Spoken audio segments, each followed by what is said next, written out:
Have you ever bought something secondhand? A piece of furniture from an antique shop, a dusty book from a flea market, a curious trinket from an estate sale. We bring these objects into our homes, into our lives, and we rarely give a second thought to the history they carry with them. We see a chair, not the countless people who sat in it. We see a mirror, not the faces it has reflected over the decades. These objects were silent witnesses to other people's lives, to their joys, their sorrows, their secrets. But what if that history wasn't just a collection of faded memories? What if an object could absorb the emotions, the pain, the trauma of its previous owners? What if it could become a vessel? We are all familiar with the concept of a haunted house, a place where tragedy has stained the very walls and spirits linger in the hallways. But a house is stationary. You can, if you are brave enough, walk away. You can sell it, move out, and leave the haunting behind. A haunted object, however, is a different kind of terror. It's mobile. It's personal. It's a curse you can hold in your hands. A darkness that you can unwittingly invite into your home that can follow you wherever you go. And in the digital age, a haunted object can be bought with a simple click, its malevolence shipped to your doorstep in a plain brown box.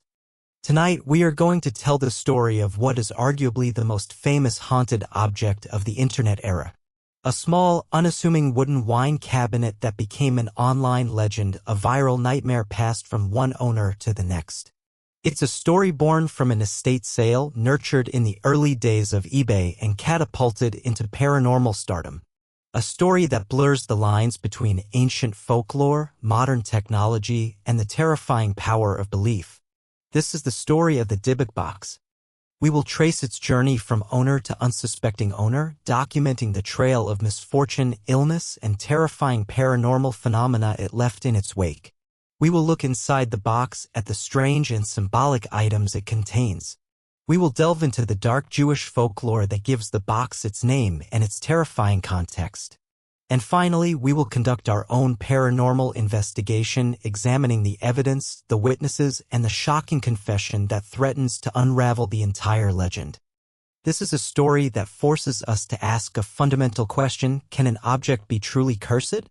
Can a malicious entity from beyond the grave attach itself to a simple wooden box?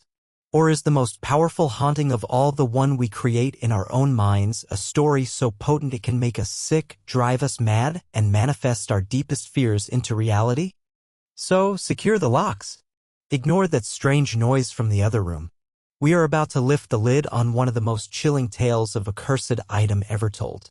And it all begins, as so many strange stories do, with an ordinary man at an ordinary estate sale. Our story begins in Portland, Oregon, in September of 2001. The world was still reeling from the events of 9/11, and a sense of unease hung in the air. A man named Kevin Manis, a writer and the owner of a small furniture refinishing business, was looking for items for his shop. He drove to a local neighborhood to attend an estate sale. The sale was being held to liquidate the belongings of a woman named Havila, who had recently passed away at the remarkable age of 103. Manis arrived and began to browse the collection of a long life laid bare on card tables and blankets. He was approached by the granddaughter of the deceased woman.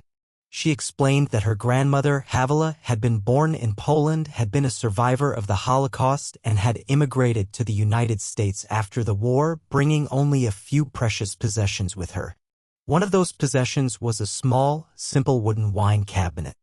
The granddaughter pointed it out to Manis. It was not particularly remarkable. A small cabinet about the size of a shoebox with two doors on the front that were sealed with wax and bound with a cord. It was plain, but it had a certain presence. The granddaughter then told Manis something that would set the entire strange saga in motion. She said that the box had always been kept in her grandmother's sewing room, always out of reach, always forbidden. Havila had called it the Dybbuk box, and she had given her family a chillingly specific set of instructions regarding it. She warned them that it must never, ever be opened. And upon her death, it was to be buried with her. The family, however, was devoutly religious and found the idea of burying a box with their grandmother to be a violation of their Jewish traditions. So they had decided to sell it. The granddaughter, seeing Manis's interest, looked him in the eye and repeated her grandmother's warning with a nervous sincerity. She told him the box contained a Dybbuk, a concept Manus was unfamiliar with. As he considered buying it, the granddaughter became visibly upset, almost panicked, saying, "You have to take the box. We don't want it." It was less of a sales pitch and more of a desperate plea. Manus, intrigued by the strange story and the beautiful, if simple, craftsmanship of the box, decided to buy it. As he paid, the granddaughter made one last, desperate request. She asked him to stay for a moment while she and her family recited the Shema, a core Jewish prayer. In that moment, a simple transaction at an estate sale transformed into something heavy, something ritualistic. The air grew thick with unspoken history and fear. Manus, though not Jewish, respectfully waited, and then he took his new purchase and left.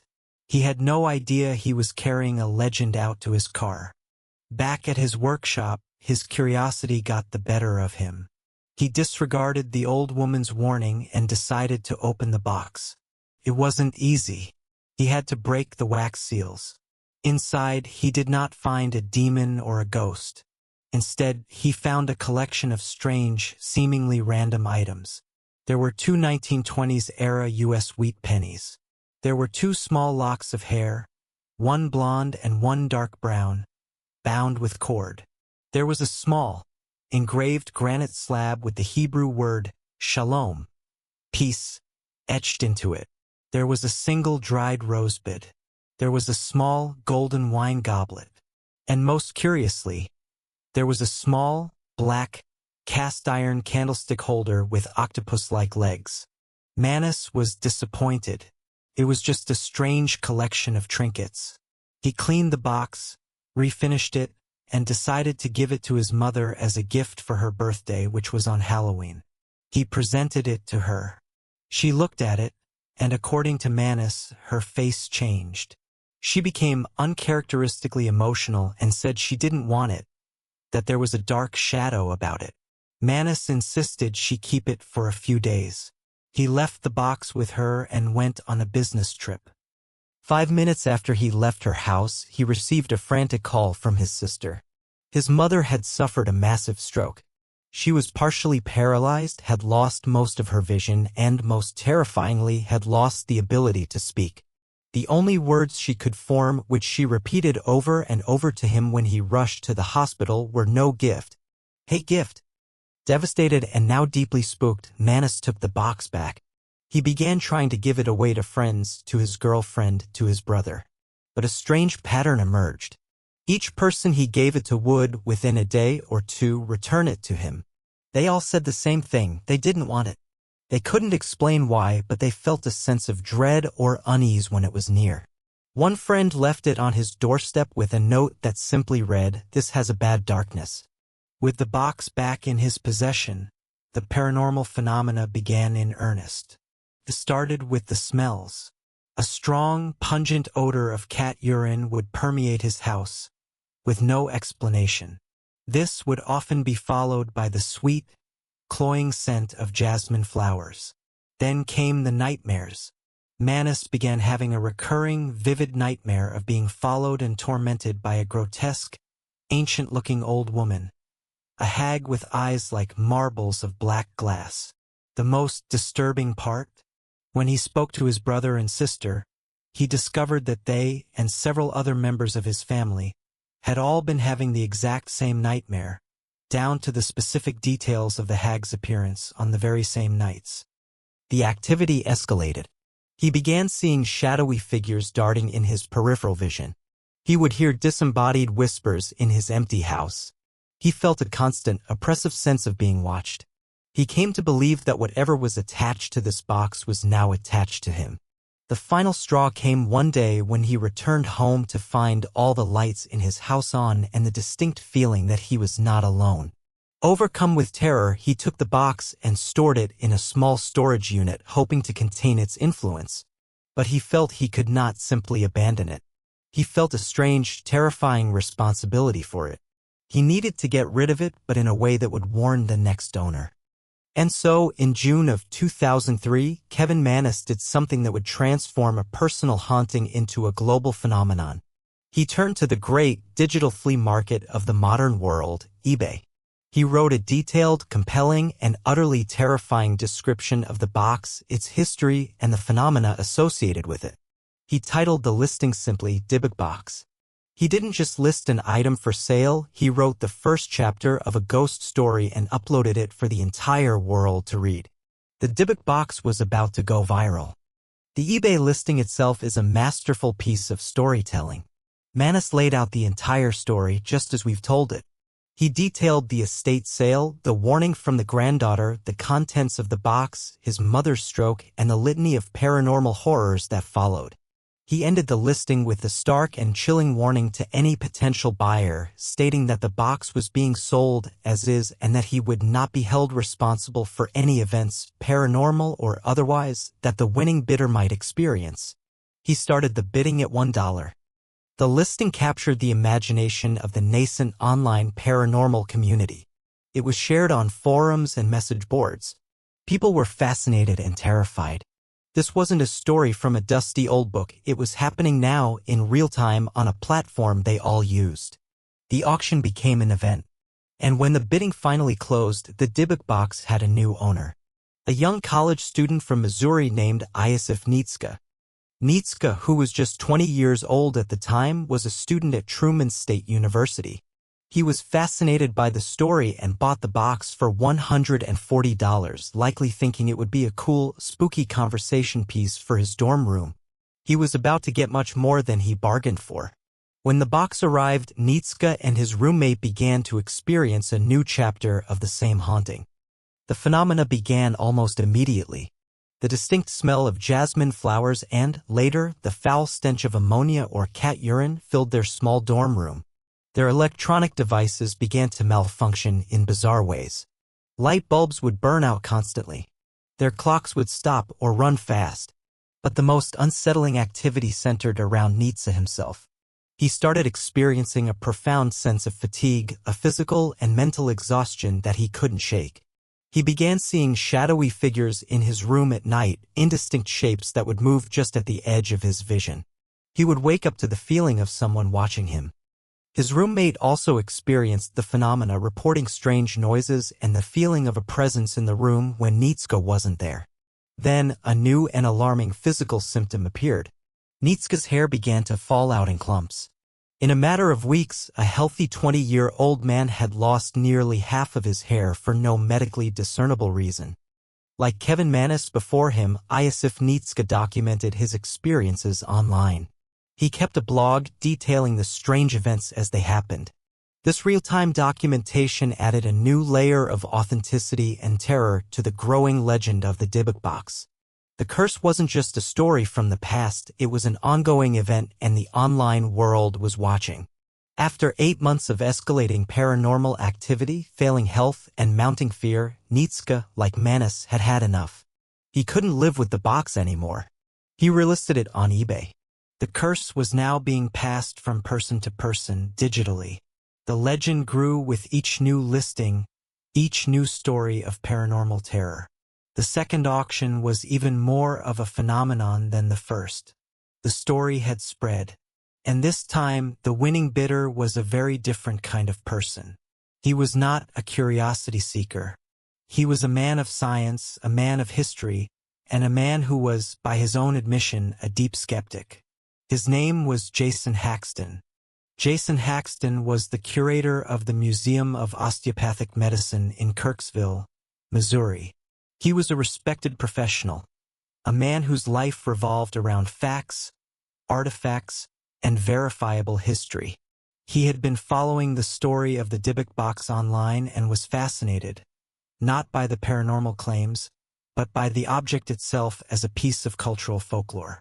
He saw it as a sociological phenomenon, a perfect example of how a legend could be born and spread in the internet age. He wanted to acquire it for his museum's collection, to study it, to debunk it, and to write about the psychology of belief that surrounded it. He won the auction for $280. He was about to have his entire worldview, his entire scientific, rational understanding of the universe shattered. When the Dybbuk box arrived, Haxton, ever the methodical curator, began his investigation. He didn't just accept the stories online, he started doing his own research. He contacted both Kevin Manis and Iosif Nitska, conducting long interviews with them, cross-referencing their stories, looking for inconsistencies. He found their accounts to be chillingly consistent and, in his professional opinion, credible. They did not seem like hoaxers, they seemed like genuinely traumatized individuals. He then turned his attention to the box itself and its strange contents. He meticulously cataloged each item. He discovered that the granite slab was actually a tombstone fragment. He had the mysterious Hebrew carving on the back of the box translated, revealing the name Havilah, the original owner. He began to research the Holocaust history of Poland, trying to piece together the life of the woman who had brought this strange object to America. But as he delved deeper into the history of the box seemed to be delving deeper into him. The curse, it seemed, had found a new home. The phenomena started subtly. The smell of cat urine began to permeate his museum office, a scent so strong that his colleagues complained. Then it followed him home. But Haxton was a skeptic. He looked for rational explanations. A stray cat, a chemical spill, a problem with the plumbing. Then came the nightmares. Horrific, vivid nightmares, not of a hag, but of being in a dark, metallic, tunnel-like place, being violently beaten by a shadowy presence. He would wake up screaming, covered in sweat. Then the physical symptoms began. He developed a strange skin condition, breaking out in painful welts and hives all over his body. He began to suffer from a persistent, hacking cough, and one morning he coughed up a significant amount of blood. His vision began to blur. He felt a constant, crushing fatigue, the same exhaustion that Iosif Nitska had described. The activity in his home escalated. His family began to witness the phenomena. His son saw a dark, shadowy figure, a tall shadow man, standing in the hallway outside his father's office where the box was kept. They would hear strange noises, a disembodied voice whispering from empty rooms. The final, terrifying straw for Haxton came one night when he woke up completely paralyzed, unable to move, and saw the shadow man standing at the foot of his bed, a towering, menacing presence. Haxton, the man of science, the skeptic, was now terrified. His health was failing, his family was frightened, and his rational worldview was in tatters. He was forced to confront the possibility that the stories were true, that the box was genuinely haunted, and that he had brought a cursed item into his home. This is when he began to seriously research the term that had been attached to the box from the very beginning, Dybbuk. This is where the story connects to a deep and terrifying stream of Jewish folklore. What is a Dybbuk? The word in Hebrew means to cling or to adhere. In Jewish mythology, a Dybbuk is one of the most feared supernatural entities. It is the disembodied, malicious spirit of a dead person, a soul that cannot or will not move on to the afterlife. It is a wandering spirit that seeks to cling to a living person, to possess them, to live through them, often driving them to madness or self-destruction. Unlike a ghost that simply haunts a location, a Dybbuk latches onto a person or, in some traditions, an object. It is a spiritual parasite. Haxton began to formulate a new theory. Based on his research and conversations with rabbis, he came to believe that the box was not designed to contain a Dybbuk, as if it were a prison. That was a misunderstanding. Instead, he believed the box and its strange contents were used as part of a ritual, possibly by Havilah and her friends back in Poland, to summon and communicate with the spirit. But something went wrong.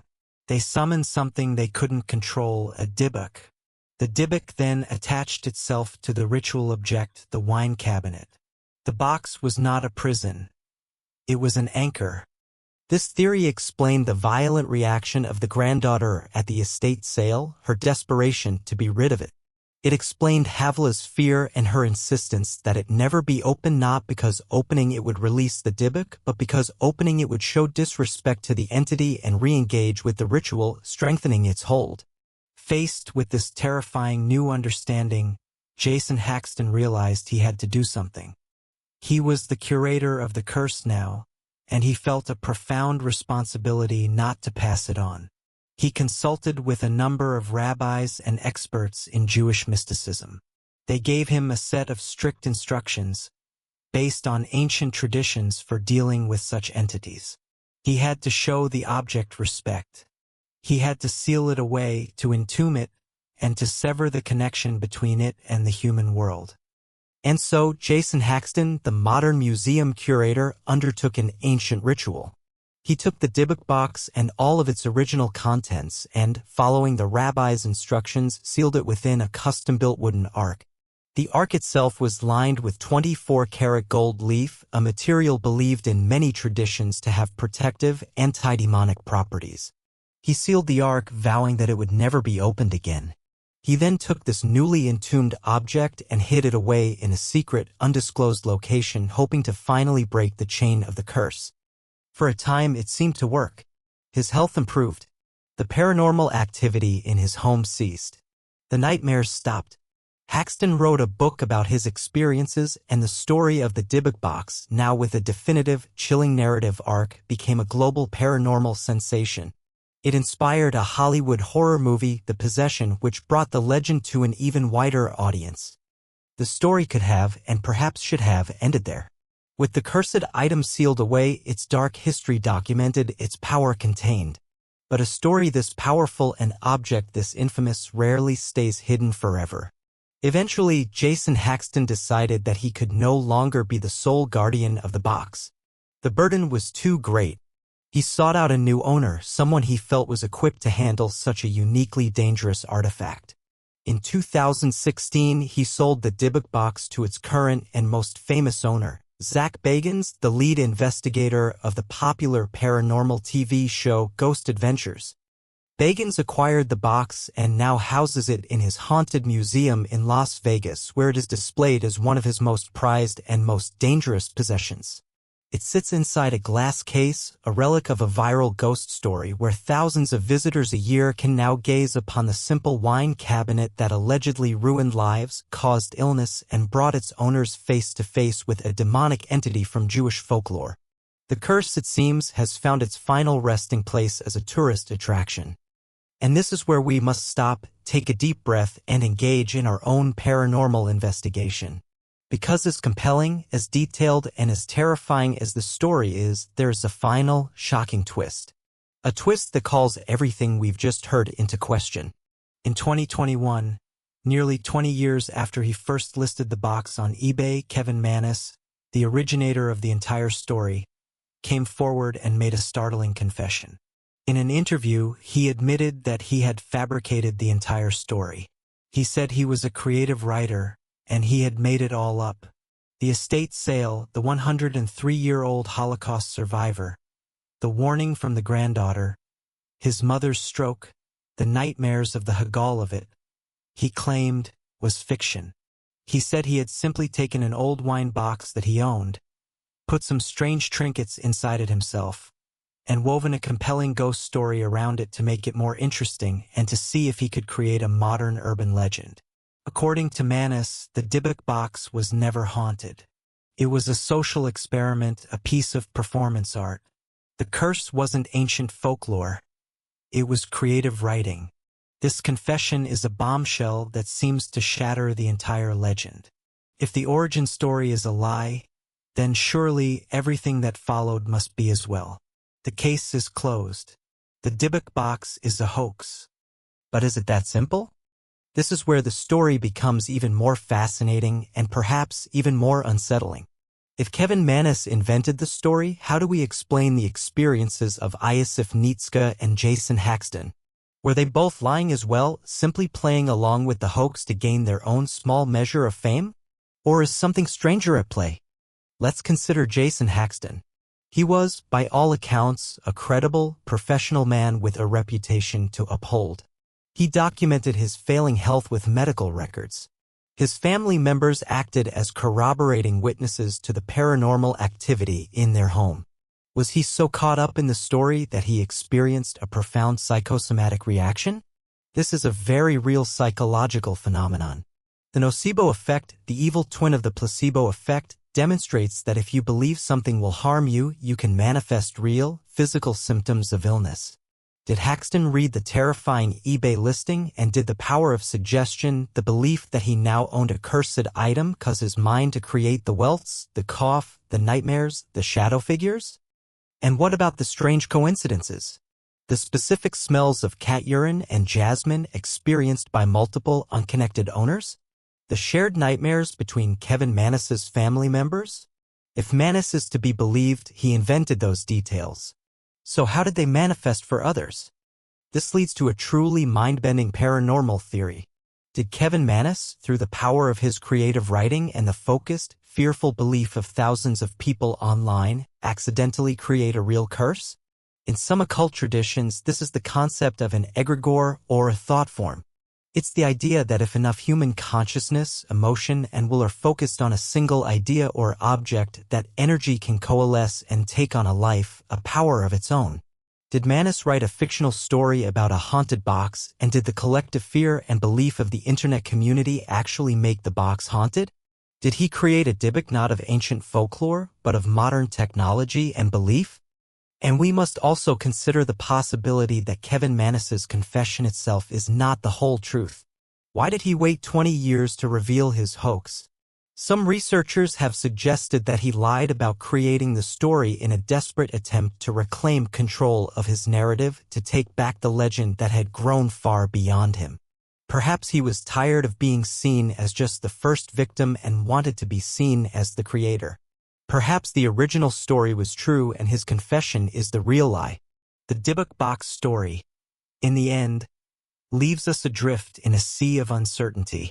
It is a perfect storm of ancient folklore, modern marketing, real human suffering, and the undeniable power of a good story. It is a cursed item that forces us to question the very nature of curses themselves. Is a curse a supernatural force? An entity clinging to an object? Or is a curse simply a story, a narrative so powerful that it can infect our minds and make us the agents of our own destruction? So, I turn the question over to you. What do you believe is the truth behind the Dybbuk box? Do you believe Kevin Manus's confession that it was all an elaborate, creative hoax from the very beginning? Or do you believe that he stumbled upon something genuinely paranormal and has since tried to deny it? Could the experiences of Jason Haxton and others be explained by the power of suggestion and the nocebo effect? Or is it possible that a story, when told with enough conviction and believed by enough people, can manifest its own paranormal reality? Let me know your theories, your analysis, and your own thoughts on haunted objects in the comments below. Have you ever owned an object that seemed to have a strange history or an unnerving presence? If you found this deep dive into the legend of the world's most famous cursed item to be a journey worth taking, please consider liking this video and subscribing for more investigations into the world's most compelling uncharted mysteries. Thank you for listening. And the next time you're at a flea market and you see an old, interesting-looking box, maybe just maybe you'll think twice before you decide to open it.